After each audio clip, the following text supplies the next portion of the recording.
Okay. What happens if you don't Can see? Okay. everyone see the source sheet? Yes, I can. Great. Okay, is it zoomed in enough? Um,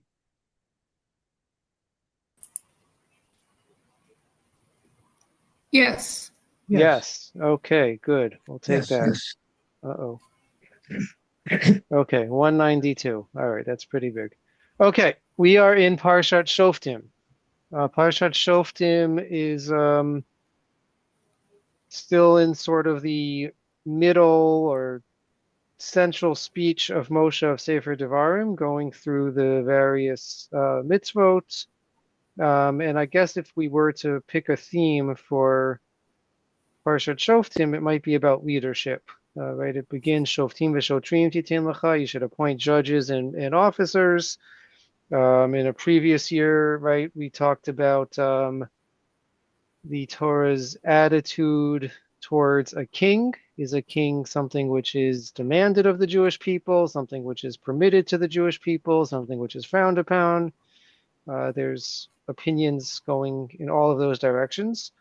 A different year we spoke about, right, sort of an offshoot of the discussion of king, but is a corollary is the discussion of female leadership in the halachic world, and whether what some of the issues are with that.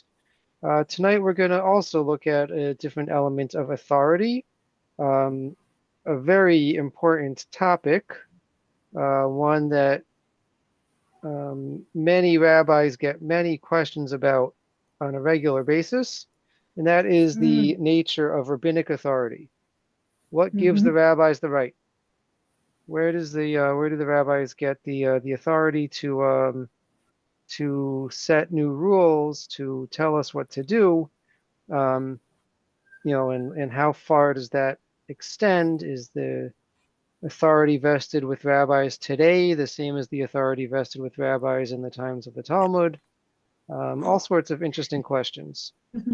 So we're not going to use this as a complaint session to talk about all the overly demanding and annoying mitzvot d'Rabbanan, rabbinic decrees, laws that we have. Right, some of the more popular ones that people like to take issue with. We'll touch on is Yom Tov Sheni. Why do we have to keep 2 days of Yontif? Right, we know the calendar; it shouldn't be that way. Um, that's probably the most common issue, but there's all sorts of issues that come up, right? We could talk about the extension of treating chicken and poultry as meat, the same strictures as beef or other meats, and that we can't have chicken parmesan, and that we have to wait to eat ice cream after we have our yummy Shabbos dinner of chicken or whatever. All sorts of really important issues and topics related to this. Okay, so the beginning of our discussion is in chapter 17 of our parsha.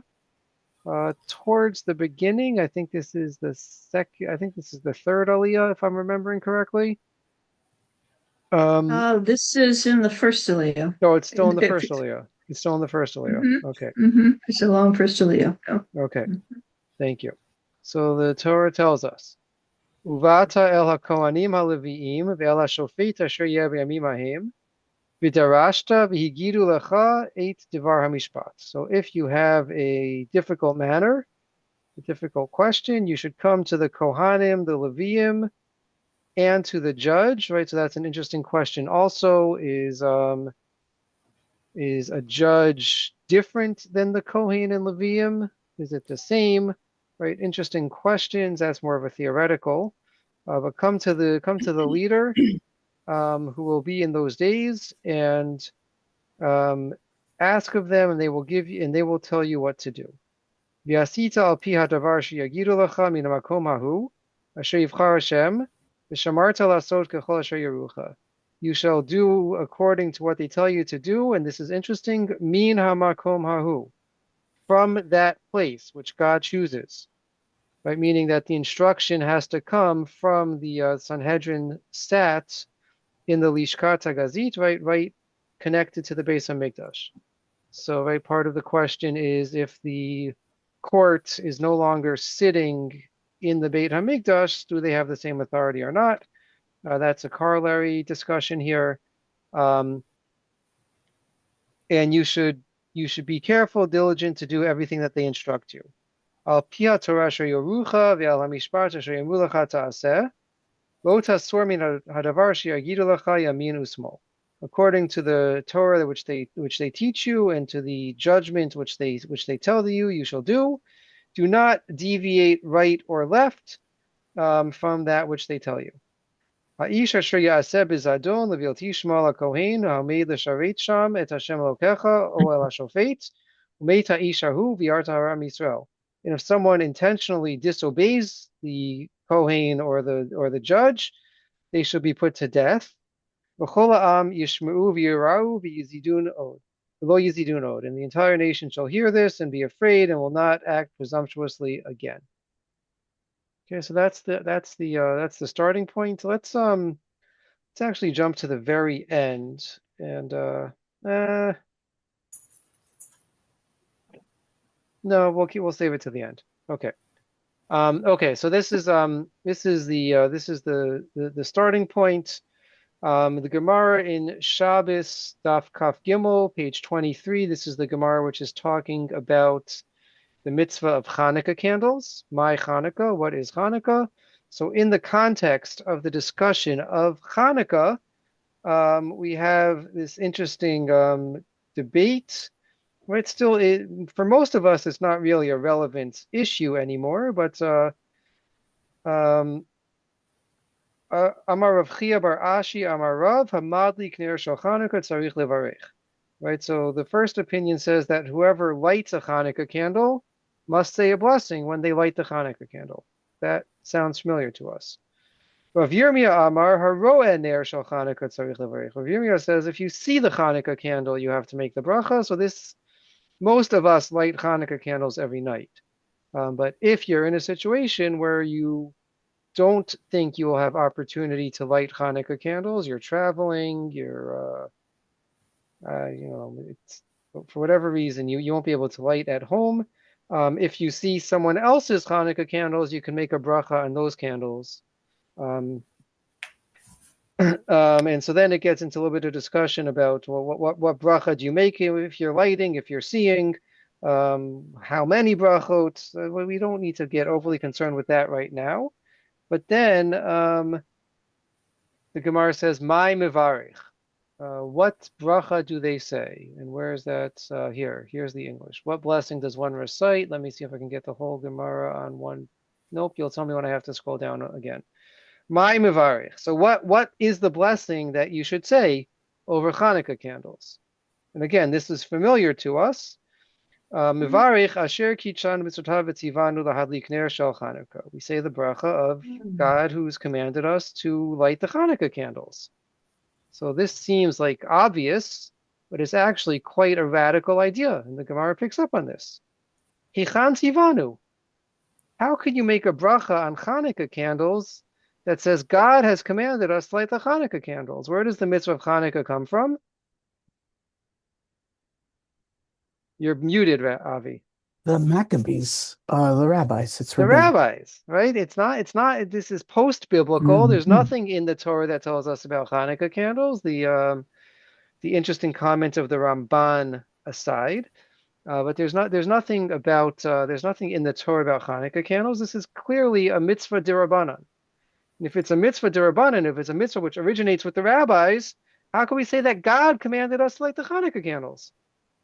Isn't there a basis also perhaps to suggest that the Maccabees, who themselves were Kohanim, they could have, since they took control of the government, as well as the Mikdash, they could have simply said, the halacha is, in memory of the great miracle, put us into authority or whatever. They had rabbinic authority, but that doesn't, with the rabbinic authority, there's a or different political authority, authority though, between... doesn't mean that we can say God commanded this. Why isn't the bracha, blessed is the Judah Maccabee who told us to light these candles? The Maccabees can easily enough simply say, Ribono Shel Olam has commanded us to light these, and we say the bracha, and this is the text. Okay, so Robert's already, No Robert's a very separation frum guy. of synagogue Robert's, and Beit Hamikdash and yeah, yeah. I mean, obviously, this is where we're going to land, but the question is, how do we land here? So there is an interesting, right? So that's the whole point. That's the whole question of tonight's shiur. Is yes, we know that the rabbis have this authority, but the question is how and why and how do we get there? Um, there is an interesting opinion that says even on Hanukkah, which everyone agrees is instituted and originated with the rabbis, that perhaps the recitation of Hallel is a deoraita requirement, is a biblical requirement. Why? Because Hallel is mandated biblically to be said anytime we experience salvation, anytime we experience the great joy associated with the Hallel prayer.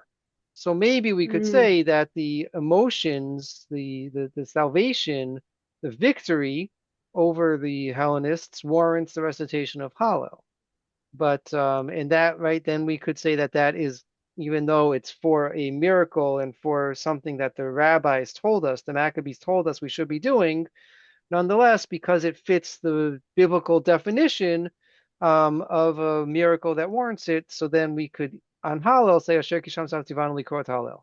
Kodesh, we don't, But we the don't but say the the complete.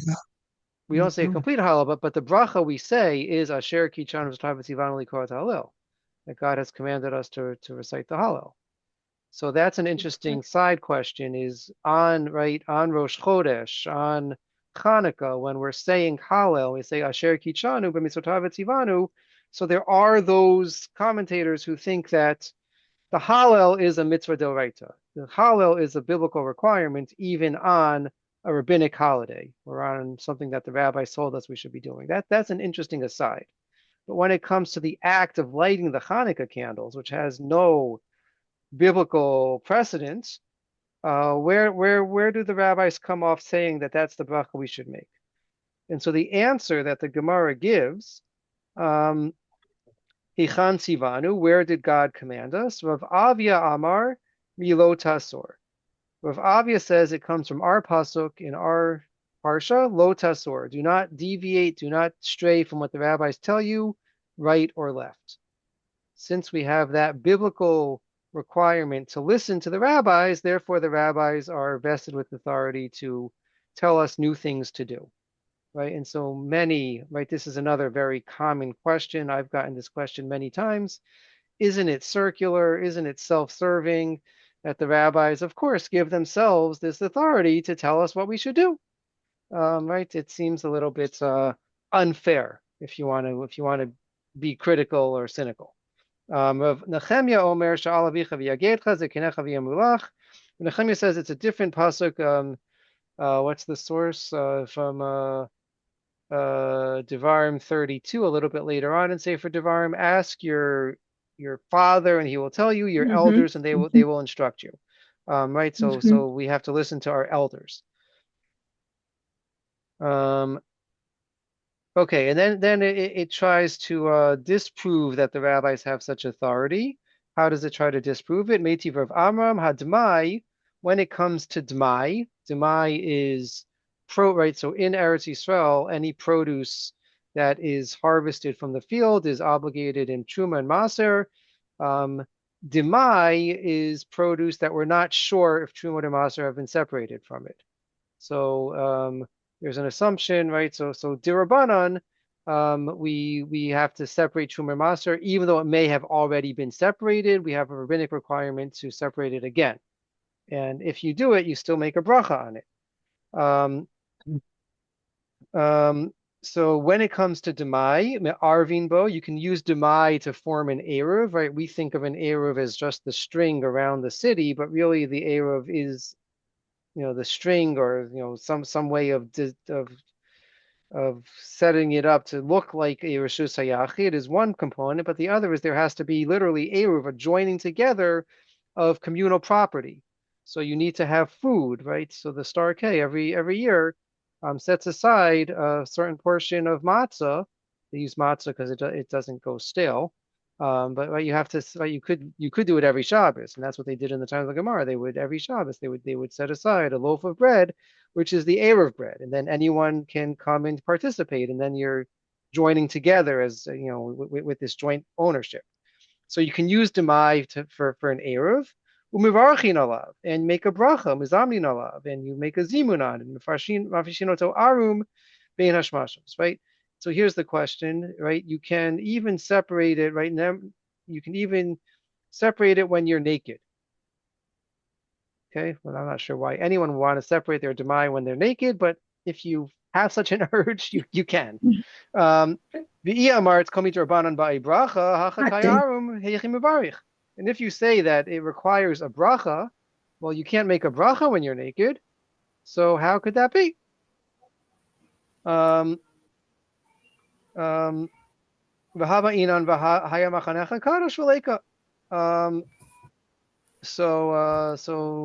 right, so you were supposed to maintain a sense of holiness, and if you're naked, then you don't have that. So Abaye says no. Go down further. Abaye says no, there really is no bracha on demai. We only make a bracha when it's a vadai, when we know for sure what the rabbis that this is something that requires a bracha, that is a requirement. But when it's a suffix, if we're unsure, right, like demai, we're unsure if it's been separated, that doesn't require a bracha. Okay, so that's one answer. But Yom Tov Sheni, Tisafik Midivayim Hu Bracha. Well, what about Yom Tov Sheni? Right, that the only reason we keep Yom Tov Sheni is because it's a suffix. We're not sure which day was really Yontif or which day was really Rosh Chodesh. And nonetheless, we make the bracha on Yom Tov Sheni, right? We make Kiddush, we say the Yom Tov davening. So how could that be? Hatam ki hechi delo lizal bei. So the reason is because we don't want to show disrespect to Yom Tov Sheni, so therefore everything we do on Yom Tov Rishon, we do on Yom Tov Sheni, right? That's why on Shavuos, for example, or any Yom Tov really, if we wait to make Kiddush until Tzedek Kochavim, until the emergence of 3 stars, so then we have to wait also on Yom Tov Sheni on the second night, even though there's not the same suffix. So anyway, so we have establishment of recitation of Asher Kichan Sotav Tzivanu, that we say that God has commanded us to do this from our pasuk of Lo Tasor, do not deviate. Is that clear? There's a lot of pieces of information there. Everyone follow? Okay. This is a bit of a joke, but I thought it's so interesting that the example is used with the lighting of Hanukkah candles. Don't deviate to the right or to the left. Well, the first night of Hanukkah, and then it's the second night of Hanukkah, and then do I go over here? Or do I go over here? Or do I light this one first or that or whatever? But that is just for a smile. Yeah. All right. Okay. So if we go to the Rambam, we see similarly. We'll start in the Mishnah Torah. Chen kol mitzvah shehin midivrei sofim, ben mitzvah shehi chova midivreihem, kagon mikra megillah, v'halak ner b'Shabbos, v'halak ner Chanukah, ben mitzvot she'enan chova, right? So the Rambam says any rabbinic requirement, whether it is something which we are obligated to do, rabbinically speaking, right? Purim, reading Megillah, is rabbinically mandated. But once it's rabbinically mandated, everyone agrees we have an obligation to read Megillah. We have an obligation to light Hanukkah candles. The mitzvah of lighting Shabbos candles is a mitzvah d'Rabbanan. The rabbis, right? Biblically speaking, we have to keep Shabbos. We have to say Kiddush. We can't violate anything. But the requirement to actually light the Shabbos candles is d'Rabbanan. So anything that the rabbis tell us we must do, or bein she'enan chova, kigon erev v'natilat yadayim, or if something is not obligatory but is a discretionary mitzvah. If you choose to make an erev, there's no requirement to make an erev to allow you to carry on Shabbos. But if you choose to make an erev, or if you choose to eat bread, so you have to wash your hands, So if you choose, right, then you make a bracha. Mevarich al hakol kodem l'siyatan asher kisham sav tzivanu la'asot. Right, and in each of these scenarios, whether it's obligatory or discretionary, you say the bracha of asher kisham sav tzivanu. Hichan tzivanu b'Torah. Where did the God command us to do this in the Torah? Shekatuv ba asher yomru lecha ta'aseh. It says, and this is a little bit of an interesting point. He quotes from our pasuk, but a different stitch of our pasuk. Right, so our pasuk, let's just go back for a second. According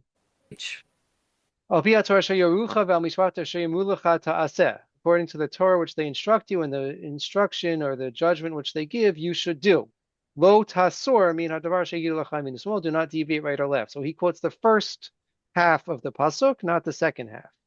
Interesting question. I don't know if there's any real practical difference, but right, doesn't matter what the source, if the source is the first half or the second half, or is it just kind of that's the pasuk and some, they just want to quote a piece of it that will be familiar to us. So for the rabbis thought that lo tasor would be more familiar.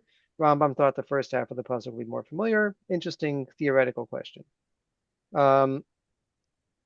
Okay. So the Rambam tells us that we say asher ki for mitzvah d'Rabbanan, we say asher ki sham sav tzivanu from our pasuk again. In the next source, also Mishnah Torah, Yochot Mamrim, he just lays out the three types of rabbinic mitzvot that there are. Whoever doesn't follow the rabbi's instructions transgresses a negative commandment. As it says, do not deviate from anything they tell you right or left. Right, so here he uses that to say that there's a negative, there's a prohibition against disobeying them. We don't get technical reasons why there's no lashes, because there's a more severe punishment associated with it. Okay.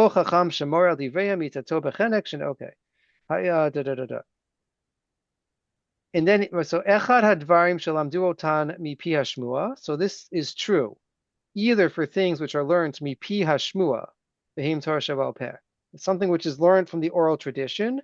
Echad dvarim shalamdu mipi da'atam b'achat min hamidot she'Torah nidreshet bahen, or if it's something which is derived from the exegetical principles that we say at the end of Birchot HaShachar with Rabbi Shmuel Omer.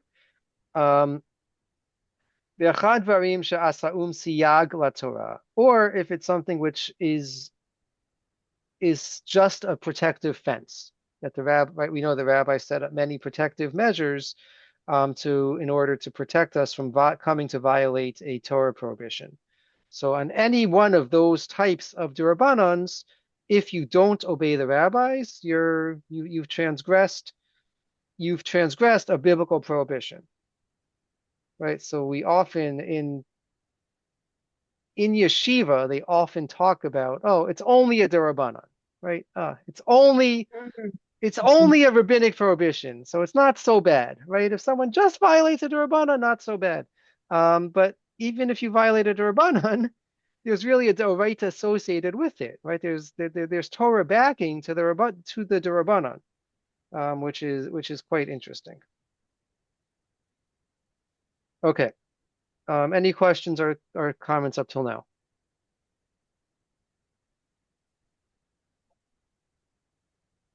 No. Okay. Right up toward the beginning, there's the comment that he shall die. One that's obstreperous, it doesn't say how or anything more. Is that a common way of saying that in the Chumash? Yeah, the Torah doesn't necessarily spell out. Right, we generally need the rabbinic exegesis to figure out which punishment applies and there's 4 types of death by Beis Din, so it doesn't always spell out what the form of capital punishment is. There's a big difference though if it's done by us or done by Hashem.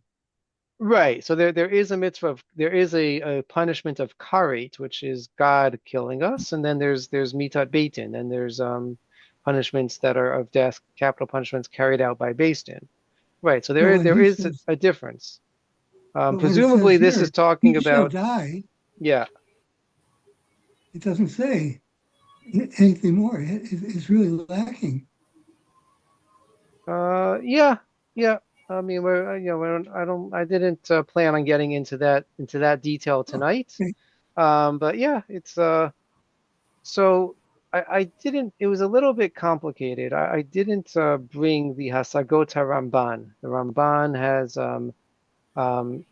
his critiques, his disagreement with the Rambam, specifically in the Rambam's enumeration of the mitzvot in the Sefer Mitzvot.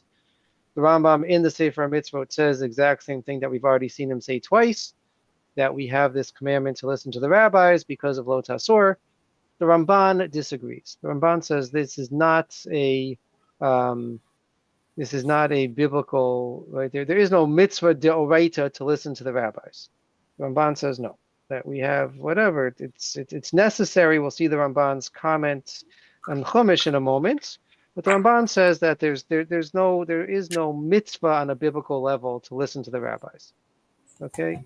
So then the question becomes, on what basis, what's the rationale? Where for the Rambam, for this opinion in the Gemara that we saw, what is the explanation for why we have to follow what the rabbis say?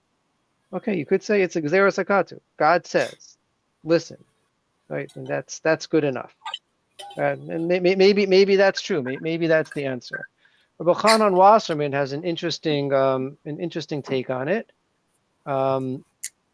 So he begins, right, and this is really a snip of a much longer thing, but he begins by quoting the rabbis tell us that there are a few things that Moshe did of his own accord.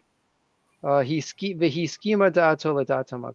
did a few things of his own, and God agreed with him, right? And so the first example it gives is Hosif Yom Echad, when Bnei Israel came to Har Sinai to get the Torah.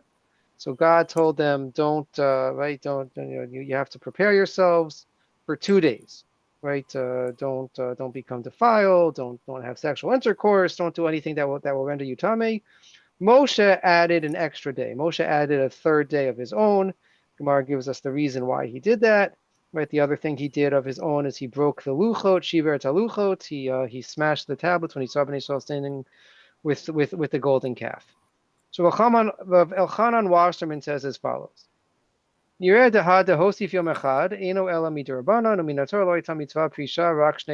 Moshe adds a third day of separation between husband and wife, in order to avoid any possible situation where there might be tumor, where there might be impurity, and therefore certain members of the community of the nation might not be able to fully participate in the revelation at Har Sinai.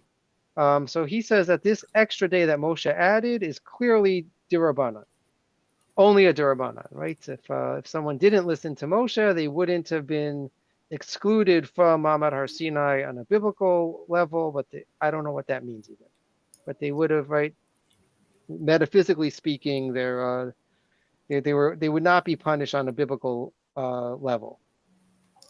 Hayom Gimel Hayad Midirabanan Vikra Kal Vachomer Dadari Shuraka Smachta, and the Torah the Torah basis, the Torah support for this is only an asmachta, is not a literal or technical application of a verse. It's just something to hang your hat on.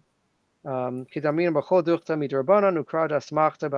As we say often, that when we're discussing a rabbinic mitzvah, a rabbinic prohibition, that the Gemara tries to attach to a pasuk, they say, no, the pasuk is an asmachta. It's not the technical, it's not the major application of that pasuk. It's just an asmachta. It's something to further support, but it's not the inherent source. And even though it's only derabanan, even though this is not on the same level as if God had said it explicitly, nonetheless, the Gemara tells us that Moshe was in lockstep, was in complete accord with God. He was in the same mindset as God.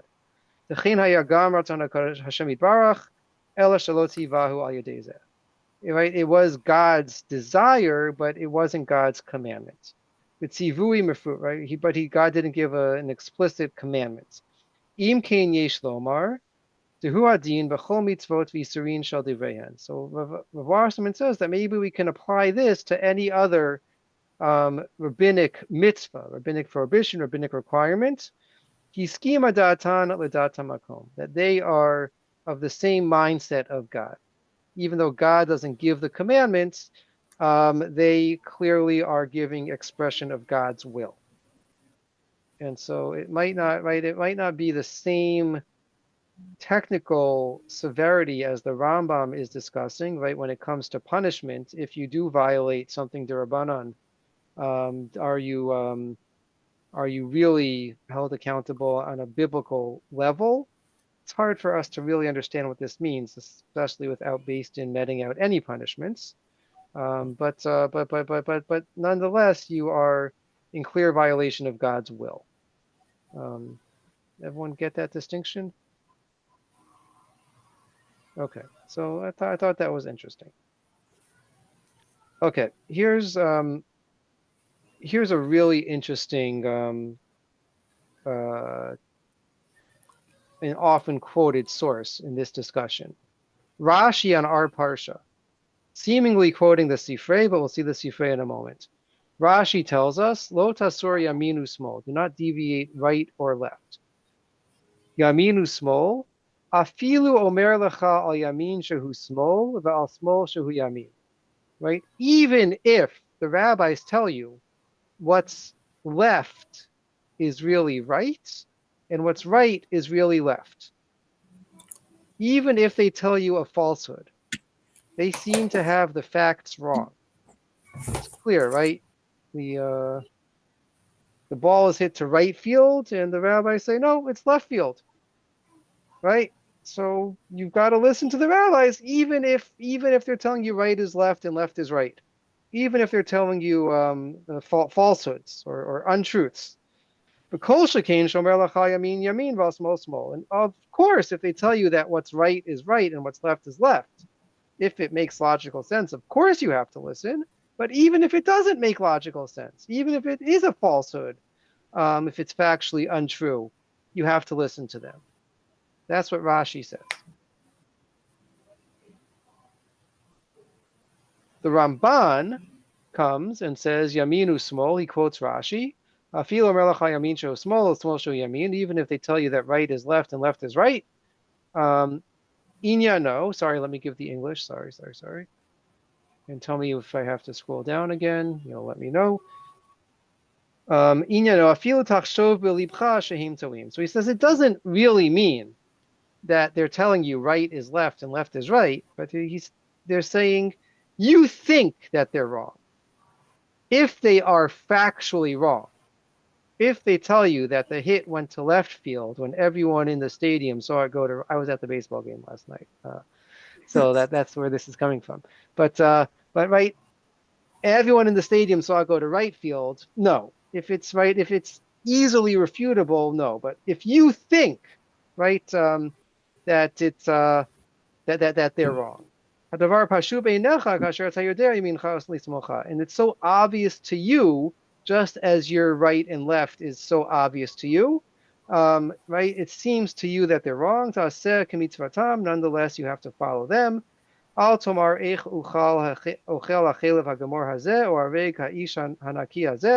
Don't say, how can I eat this prohibited fat? Right? If you think that the piece of meat is not kosher, don't say, how can I eat this treif meat? Or how can I punish someone? Aval tomar kach tziva oti ha'adon hamitzaveh al hamitzvot she'aseh b'kol mitzvotav kechol asher yoruni ha'omdim lefanav v'makom asher yivchar. Rather say, nope, this is what ha'adon hamitzaveh, the master who commands us on all the mitzvot, that I have to follow what the rabbis tell me. And based on their interpretation, I was given the Torah. Afilu yitu, even if they are mistaken. Okay, so we'll get to the story of Rabbi Yeshua and Rabbi Gamliel in a moment. And the need for this is very great. It's very big, says the Ramban. Ki haTorah nitna lanu bichtav. V'yaduahu shelo yishtavu hadeot b'chol hadvarim hanoladim. We were given a written Torah. And it is impossible that a written text can fully account for every circumstance that will arise in life throughout history. Impossible. And if everyone is just trying to rely on what the written Torah says, we will wind up having many, many Torahs, as happens, right? We have the Karaites, we have many groups that splintered off from the mainstream rabbinic Judaism. So therefore, the Torah tells us that we must listen to the Supreme Court, and which serves before God in the place which God chooses. Whatever they tell us, the Torah should be interpreted.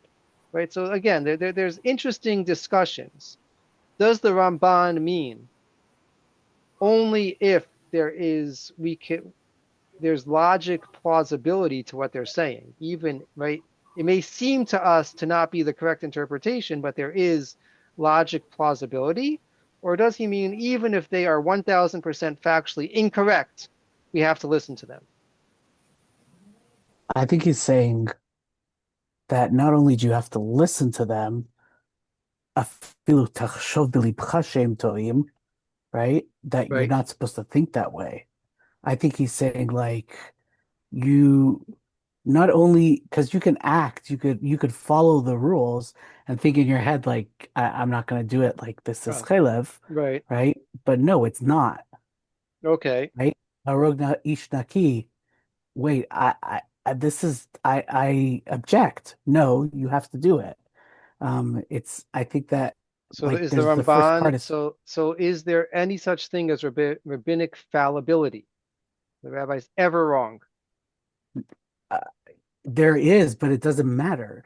In other words, you accept the authority of the rabbis, and you have to. I think Ramban is saying you have to accept it so much that even in your lev, you will be able to do the things that you think are wrong, Uh-huh. right? So like it's not just that you're going to force yourself to do it because I got to do what I got to do, but like you have to somehow transform. Um, but I think like so So initially I thought I didn't like that at all. And then the second part though highlighted, and of course when we read the story, that we're not talking about all the time. We're talking about, like you said, when there's danger of Torot. And we can't have Torot. If Machloket is going to live to Torot, we all have to, like, whatever the decision is, you have to accept it. That sounds like democracy or yeah, an American maybe. democracy, Yeah. right? Like a Yeah. two-party system. Yeah. Okay. Any That's how other thoughts on rabbis this?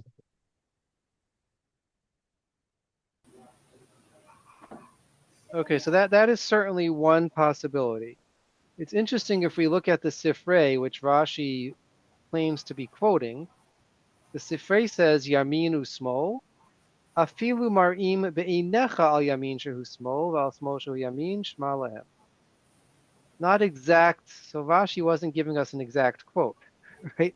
Afilu marim be'inecha, even if it seems to you that right is left and left is right. Even if it seems to you that they're mistaken, listen to them, right? Meaning, either you can logically understand how they come to their conclusion, or in the moment you have a misunderstanding of the facts, but once it's pointed out to you.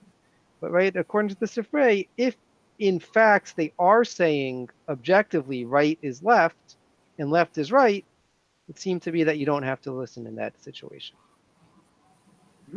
Right? And this gives rise. Well, let's see the Yerushalmi first, and then we'll all the interesting implications of this. The Yerushalmi at towards the end here. I think it's over here. The verse says to go to the right or to the left. Yachol im yomulach al yamin shehu smol val smol shehu yamin tishma lahem. Talmud lomar lalechet yamin usmol. You might think that even if they tell you right is left and left is right, that you have to listen to them. No, it says lalechet yamin usmol. It says to go right or left. Shrimulach al yamin shehu yamin val smol shehu smol. They have to tell you right is right and left is left. They have to be factually correct. Okay, so we have right, the way that whichever reading of this we take could have some very serious implications. And right, think about, well, what does this mean? Avi already mentioned, right? How can there be machlokas? If we're told that the rabbis have ultimate authority, well, how can they, right? What does that mean as far as the phenomenon of machlokas, of halachic debate? How could there be halachic debate? Right? Do we have to subscribe to an ideology of Das Torah? Right? If the rabbis know everything, are infallible, so we should listen to them we should seek their advice in all matters. And we have I to obey agree. exactly what they say all the time. Right? Really interesting implications to this issue. That's why I became that's why I got smicha. Uh-huh. Because then I'm in that crowd.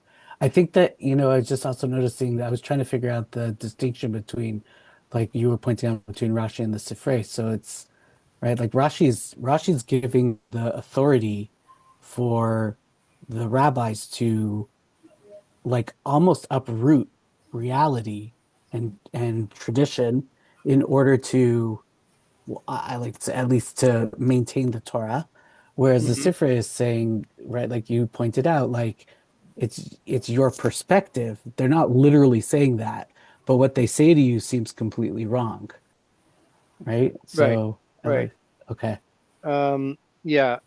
Right. There's interest. I mean, so again, as with most week's sheer topic, right, we could really spend an entire year on this question of rabbinic authority, maybe even 2 years. Maybe there'd still be stuff left to talk about. Right, so the Gemara tells us that the rabbis do have yesh koach le'ekor divar Torah, that they do have the ability to uproot something from the Torah. Generally, we understand that to be by telling us to passively not do something, right? And so a good example of that is blowing shofar on Rosh Hashanah. So if right, the Torah seems pretty clear that we're supposed to blow shofar on Rosh Hashanah, but what if Rosh Hashanah falls on Shabbos? Taking lulav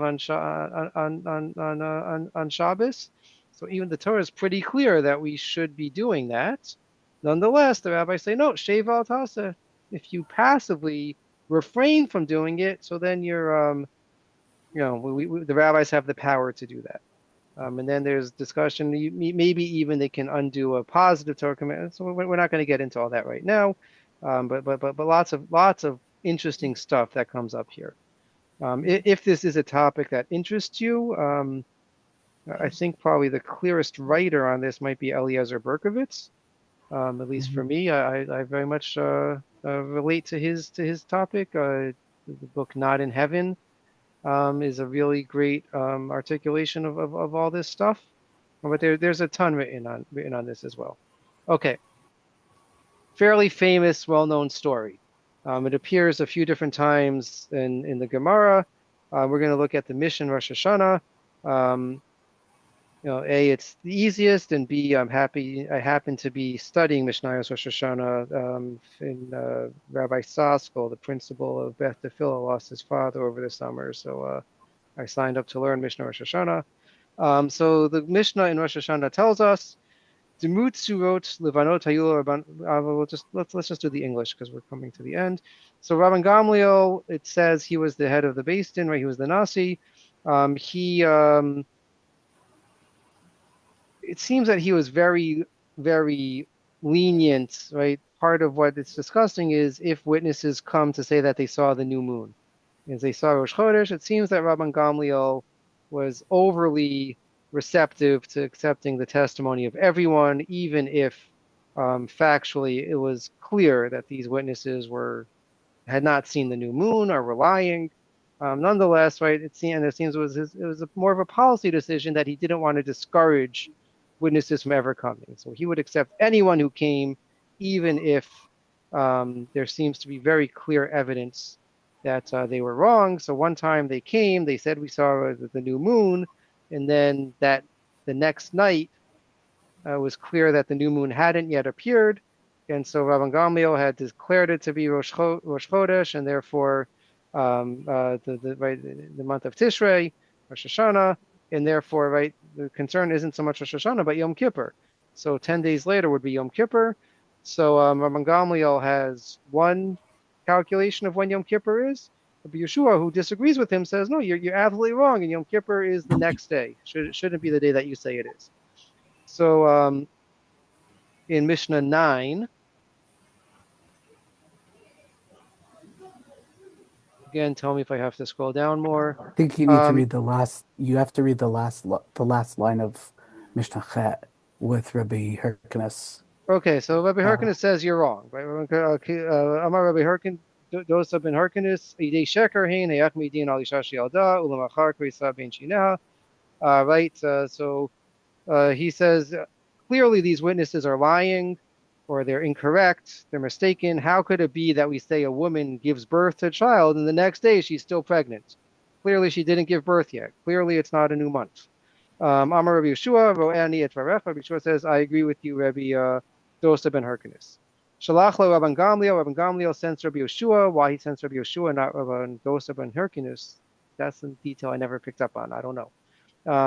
We know that they didn't get along well. I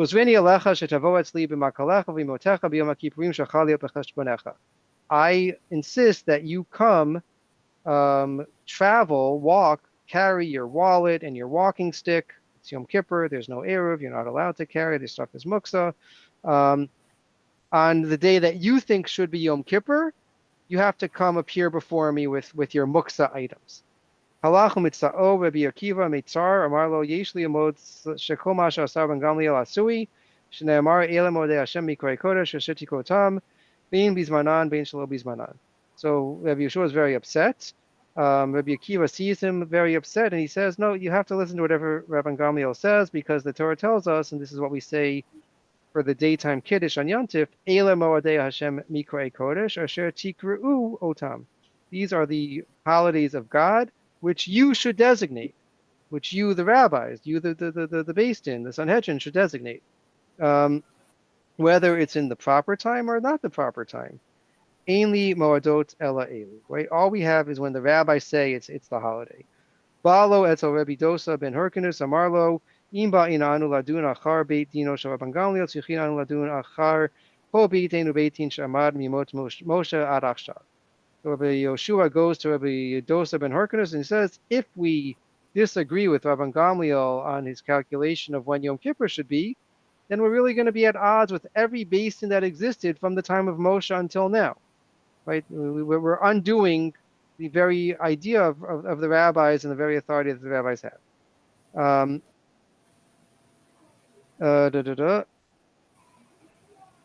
Shne'amar vayal Moshe v'Aaron v'Nadav aviv v'shivim miziknei Yisrael lama lo itpashu shmotan shel zakenim. It says at Har Sinai that Moshe and Aaron, Nadav and Avihu, and the 70 elders went up.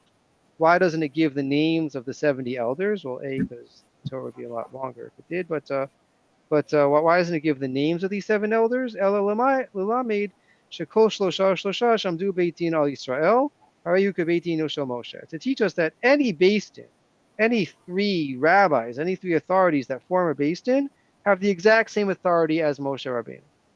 Natal makalo ma'otav v'yado v'alach liyavne et Rabban Gamliel b'yom shechal yom kippurim liot v'cheshmono. So Rabbi Yoshua takes his walking stick and his wallet and his coin purse, and he goes to Yavne, to Rabban Gamliel, on the day in which Yom Kippur falls according to his calculation. Amad Rabban Gamliel and Ishako al Rosho. Rabban Gamliel sees this and stands up and kisses him. Amarlo bo b'shalom, Rebbe b'talmidi, Rebbe b'chachma, talmidi shekibalta devarai. And he says, come in peace, my rabbi and my teacher, my rabbi in wisdom. Rabban Gamliel recognizes that Rabbi Yeshua is a greater sage than him, a greater scholar. but he's my Talmud, he's my student because he accepted Rabban Gamliel's ruling about when Yom Kippur should be and when the calendar is. So very powerful story about what the Ramban was saying, that if we were to base it on how we think the facts should be, even if it is what the facts are, then there will be chaos. There will be total hefker, and there'll be no way for community to exist. And so we have to follow what the rabbis, what the Beis Din says, even if we think it's mistaken. And very powerful, very powerful.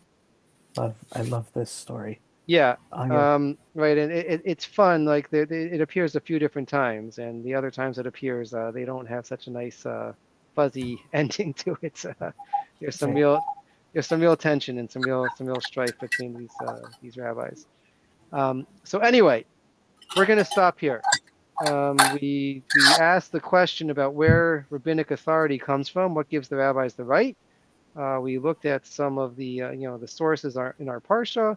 We examined some of the discussion around it. As I said, there's a lot more to say. Cheryl, were you raising your hand for a question? No. Okay. There was one note I saw that I thought was helpful in deriving the rabbinic authority along the lines of the authority of the prophets to make the oral law. And there's a reference, of course, to Eliyahu being called father.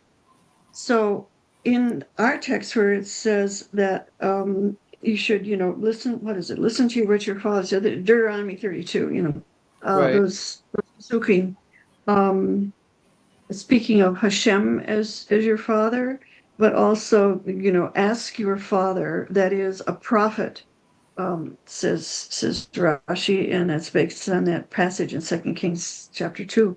And he will tell you about God's promises for the future. Inquire of your elders, and they will recount to you the events of the past. So I think we tend to look at it as saying, oh, well, let's concentrate on the elders. Well, no, there's also this other line, and it's Rashi sees it as a direct reference to the prophets. So, and that's something you taught us last week, really, in a way. I mean, it was hidden in some of those parts of the text. I didn't bring it out that much, but there's a direct line between the two of them. When you quoted from Ezekiel, for example, who knows the feeling and the experience of the people, but God speaks to him nonetheless, telling people exactly what to do. It is, rather than Moshe Rabbeinu himself, it's this constant line of prophets that sets up this authority as well. Yeah. Beautiful point. Thank you. All right. So as we said, this is a very, very rich topic. I think, right, on the one hand, it's very easy to understand the need for there to be agreed upon communal norms. On the other hand, right, the question about, well, what does this, there has to be some, right, I think we all agree that rabbis can be wrong. Rabbis can be mistaken. And how you balance that, some might say, yeah, rabbis post Sanhedrin, post Beis Hamikdash, post Ruach HaKodesh, whenever that ceased to be, yeah. So yes, Rabbi Kaplowitz can make a lot of mistakes. But Rabban Gamliel couldn't make mistakes in the same way because he had more direct divine inspiration. All right, so there are those who take that approach, that this is talking about there is a level of rabbinic infallibility when it comes to the earlier original generations, or the original smicha, or wherever you want to draw the line. But later generations don't have that same level of communication and access to God, and so therefore don't have the same level of authority. And nonetheless, we can agree that there has to be communal norms, that there has to be some standardized way of practice, that we can have intense debates, and nonetheless, when it comes down to it, okay, we're going to follow the Shulchan Aruch and understand that that those who disagree with the Shulchan Aruch ultimately agree that we have an ultimate authority source that we have to rely upon, and we have to be able to come to practical conclusions. But there certainly are many positions that are held, and so it's a really interesting question, both in the theoretical realm, in the sort of intellectual, how does this all work itself out, but also very practically. And as I said, we all have our moments when we say, where did they come up with this one? Why are we doing this? What are we thinking? And so this is a beginning of trying of hopefully giving us an appreciation and an answer to it. I think. I'm curious, by the way, just to get the last word in, but the situations that we deal with nowadays are not exactly what the rabbis in this story were dealing with, or even Rashi and Ramban for that matter. They're sort of like we're not under, a Jewish leadership per se, definitely not here. Right. So I see a little bit of a distinction there, but I also see like a practical, like if we were to take this and transfer this to like Israel, right? Yeah. Like this seems to say like the system is really much more important than whether it gets it right or wrong, because right, democracy is the worst form of government except for every other form of government, Yeah. right? Yeah. That's kind of what this is as well. Like if you throw it away, like if you throw away the whole system, then what are you left with? So you just got to go with it so that the system survives. Yeah. I mean that certainly is one takeaway. Okay. As I said, there's a lot more to say on this. And if anyone would like to get some recommendations for further reading, I'm happy to provide some of that. But in the meantime, I'll wish everyone a good night, a good rest of the week. Hopefully, we'll see you all in Shul on Shabbos. This Shabbos, my family sponsoring Kiddush as we say goodbye to Israel. He's off to learn in Israel next year. I was telling Ann and Arthur at the beginning how jealous I am of him that he gets that opportunity, and I wish I could go with him. But anyway, we'll be celebrating him, and hope to see you all in Shul on Shabbos, and we will meet again next week. Laila Tov. Thank you. Thank you, Rabbi. Thank you. Israel may discover that he's actually taking a